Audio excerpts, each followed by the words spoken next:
Motosiklet, qız da qucaqlayıb oğlanı gəzirlər. Öz həyatlarını yaşayırlar ağaçlar. Ay canavar. Olmadı ağaçlar. Biz elə tuturuq əlimizdən çıxır. Necə qucaqlayıblar? Araba götürmür. Sağlıqla qaqaş, əladır. İsa bala. Nə olub? Zır hazır. Görsən ki gəlirəm də. Ana bunu verir. Deməli gəlirəm də. Motosiklet nə dala? Nə dala? Bibi, bu motosiklet nədir? Bu kişi kimdə? Hala kim olacaq? Qaqaş bir yaxını bildirin. Qaqaş həyatını yaşayır. Xoşbəxt olun bibi. Təzə tapsan Sağ bunu. olasın, sağ ol. Demədim də sənə deyə bilmədim. Üsbət eləmədim sənə deyim. Kimi tərbiyə çatdın bizə qaqaş. Təzə tanış olmuşam. Buna bala. Gələcək həyat yoldaşımdır Dadaş. Dadaş kimdir o? Salam əleyküm qaqaş. Xoşbəxt olun. Dadaş mənim. Oğullu qızlı olun qaqaş. Minik kuşum bu kardeşin oğlu İsa bala budur.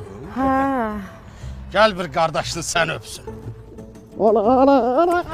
Ay qaqaş. Hələ mən də öyləm. Bax. Öpəndə. İz qalmadan ha. Deyirəm öpəndə ki dodak göyərmədə apartırlar. Ay sabala mən də eləmək qaqaş. Hala. Odur qaqaş. Haddine bak sen biraz yapışmadın be. Elə sən də mənə yap. Buran göl. Ala bu nədir? Ala qaqaş verib öpmür ala. Bal dələdi. Hələ gör dodağının izi qalmadı ala. Hə, də İsa bala. Belə öpür də. Bibi, bir dəqiqə buraya gəl səndən sözüm. İşim var səndən.